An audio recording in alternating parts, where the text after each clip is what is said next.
there is something quietly surprising about a king who refuses certain foods. We often imagine royal tables filled with every luxury, every rare dish, and every rich dessert. Yet in the case of King Charles, the story is very different. Here is a man who has spent his life surrounded by abundance, but who chooses restraint. He avoids simple things like chocolate, turns away from garlic, and even questions the way food is grown. Why would a king say no to what most people enjoy without a second thought? At first, it may seem like a matter of taste, but as we look closer, each choice reveals something deeper. Some decisions come from health concerns. Others come from long-held beliefs about the environment and animal welfare. And a few reflect habits formed many decades ago, long before he became king. These are not random dislikes. They are small windows into a life shaped by duty, discipline, and careful thinking.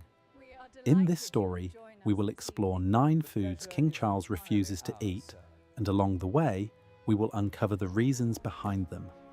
Some are gentle and personal, others may surprise you. And by the end, you may see the royal table in a very different light. If any of these details remind you of your own habits or memories, feel free to share your thoughts. And if you enjoy quiet stories like this, you may wish to follow along for more. Let us begin with one of the most talked about choices. King Charles has long been known to avoid chocolate. For many people, chocolate is a comfort, a treat, or even a daily habit. So why would a king turn it away?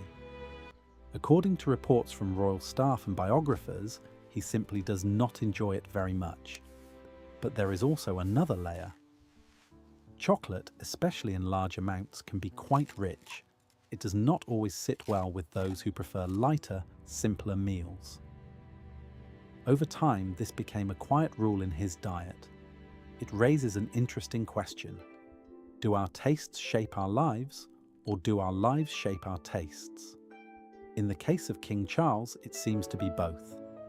His upbringing was careful and structured. Meals were not meant to be indulgent, they were meant to nourish. And so, even today, he carries that same mindset.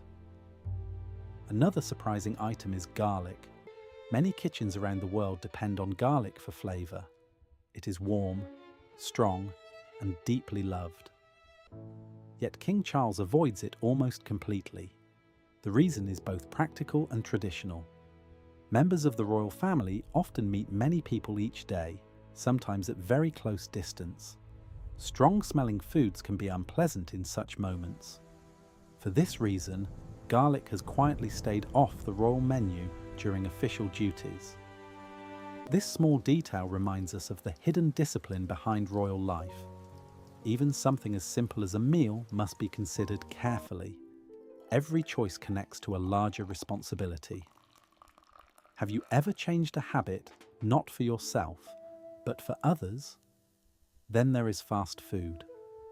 In a world where quick meals are everywhere, King Charles has always kept his distance. He prefers fresh organic ingredients, often grown on his own estates. For many years, he has supported sustainable farming. He believes food should be natural and respectful to the land. Because of this, processed meals and fast food chains do not appeal to him at all. If you find this way of thinking familiar, you are not alone. Many people today are returning to simpler foods. They look for freshness, for honesty in ingredients. In this sense, the king's habits may feel less unusual than they first appear. Dairy products also play an interesting role. While he does consume some dairy, he is known to limit it. Rich creams and heavy cheeses are not a regular part of his meals. Instead, he leans toward lighter options. This choice reflects both health awareness and personal comfort. As we age, our bodies often respond differently to certain foods. What once felt easy may become heavy or tiring. This brings us to a gentle reflection. How often do we listen to what our bodies are telling us? King Charles seems to have built his habits on careful attention, not just tradition. Now consider red meat. While it is not entirely absent from his diet, it is eaten very sparingly. Reports suggest that he prefers plant-based meals whenever possible. His interest in environmental issues has influenced this choice strongly. Raising livestock requires significant resources, and he has spoken about the need to protect the planet for future generations. This is where his personal choices begin to connect with something much larger. Food is no longer just about taste. It becomes a statement, a quiet message about values. And in his case, that message is clear and consistent.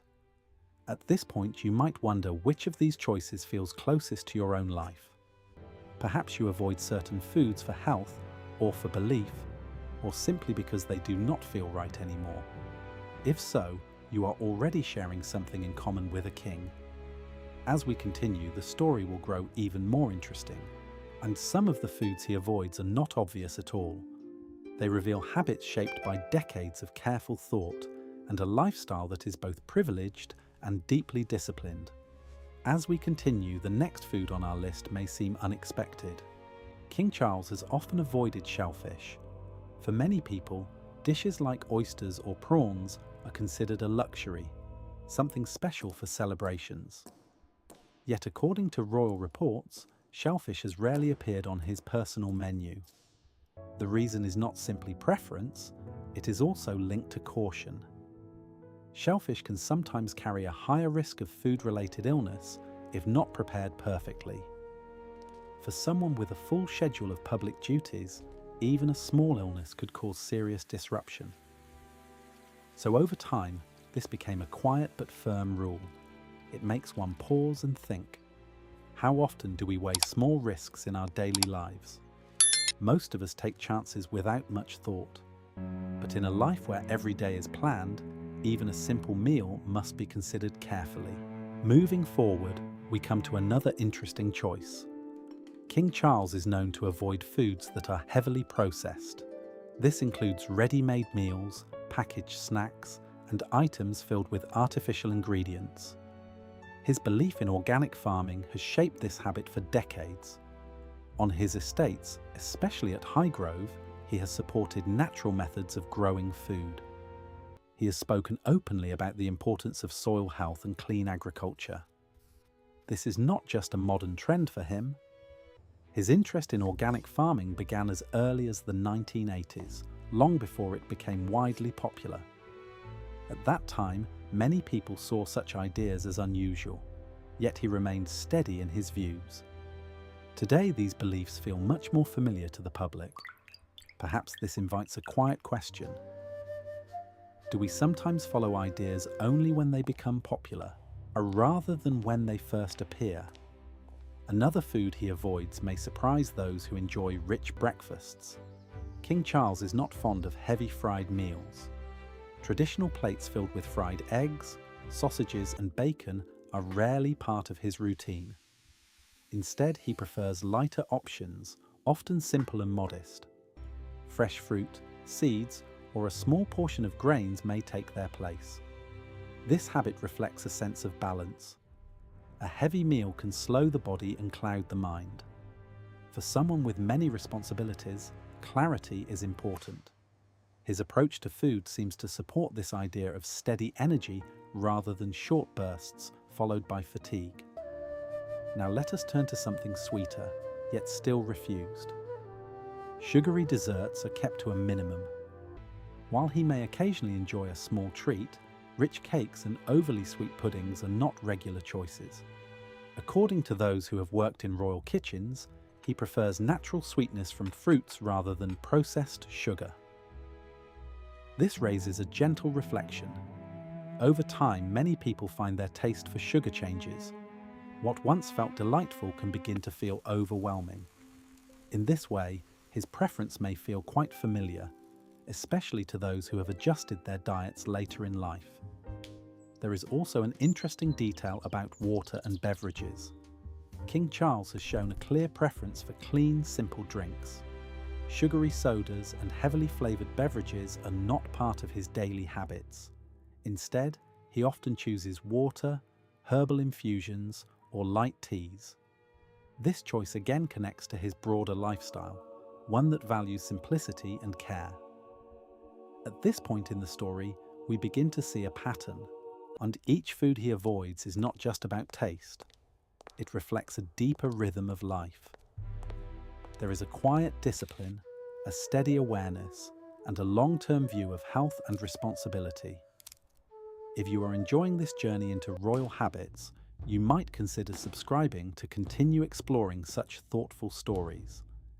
And if any of these choices remind you of your own experiences, your reflections would be warmly welcomed. Now we come to a more personal and meaningful example. King Charles has shown a strong preference for seasonal foods, which also means he avoids items that are out of season. In today's world, almost any fruit or vegetable can be found at any time of year, yet he has often chosen not to follow this convenience. If tomatoes are not in season, he simply does not eat them. If certain fruits are not naturally available, he waits. This choice may seem small, but it carries a powerful message. It shows respect for nature's timing. It reflects patience, something that is often forgotten in modern life. Waiting for the right moment, even for something as simple as food, can bring a quiet sense of appreciation. Have you ever noticed how something tastes better when you have waited for it? As we move deeper, another avoided category comes into focus. King Charles has long been cautious about foods produced through intensive farming methods.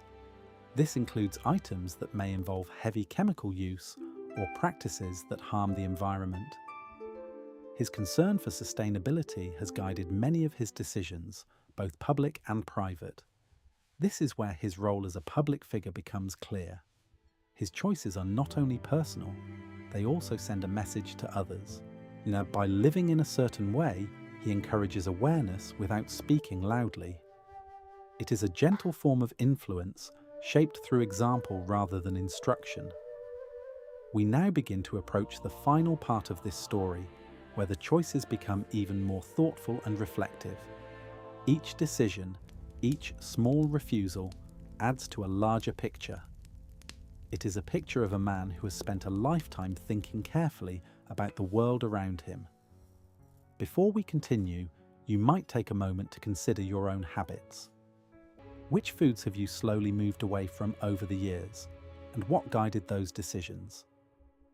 As we enter the final part of this story, the last of these food choices brings us closer to the heart of King Charles himself. One of the most meaningful habits he follows is avoiding food waste. While this may not sound like a specific food, it shapes everything he chooses to eat. Portions are kept modest, ingredients are used carefully, leftovers are not ignored.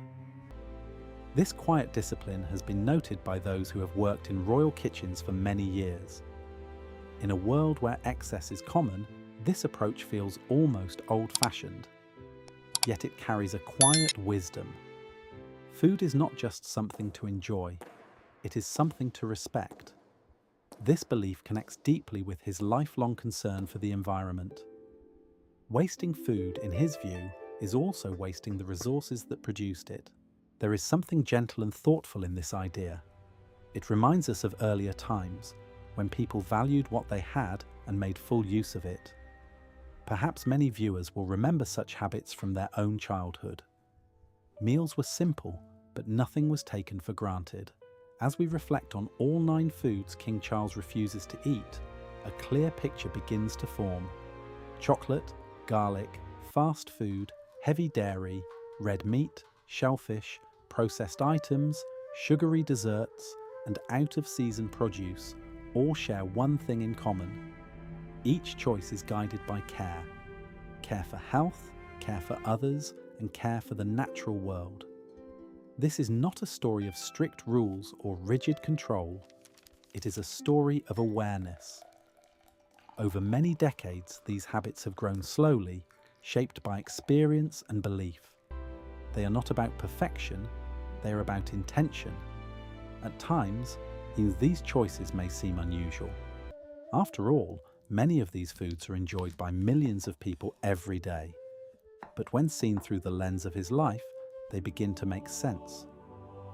A king's role is not only to lead, but also to set an example, even in quiet ways. This leads us to a deeper thought. What do our own daily choices say about us? The foods we eat, the habits we follow, and the small decisions we make each day all form a kind of silent message. They reflect what we value, often without us even noticing. King Charles has spent much of his life speaking about sustainability, long before it became a common topic. His actions at the table are simply an extension of those beliefs. They show consistency, something that is not always easy to maintain over time. Or if this story has brought back memories of your own habits or family traditions, you may wish to share them. Many people find comfort in simple routines, especially those connected to food. And if you have enjoyed this gentle journey, subscribing allows you to continue exploring more stories like this. There is also a quiet humility in these choices. Despite living in great privilege, he has chosen limits. He has turned away from excess, even when it was easily available. This may be one of the most surprising aspects of all. True luxury, in his case, is not about having everything, but about choosing carefully. As the years pass, such habits often become more meaningful. They are no longer just preferences. They become part of a legacy. Future generations may look back and see not just a king, but a man who tried, in his own way, to live thoughtfully. In these small decisions, we find something universal. No matter where we live or how simple our lives may be, we all make choices about what we consume. And in those choices, we shape not only our health, but also our connection to the world around us. So as this story comes to a close, it leaves us with a gentle question. What might we choose differently if we paused and thought more carefully? Not out of pressure, but out of quiet awareness. Sometimes the most powerful changes are not loud or dramatic. They happen slowly, in small moments at the table, day after day.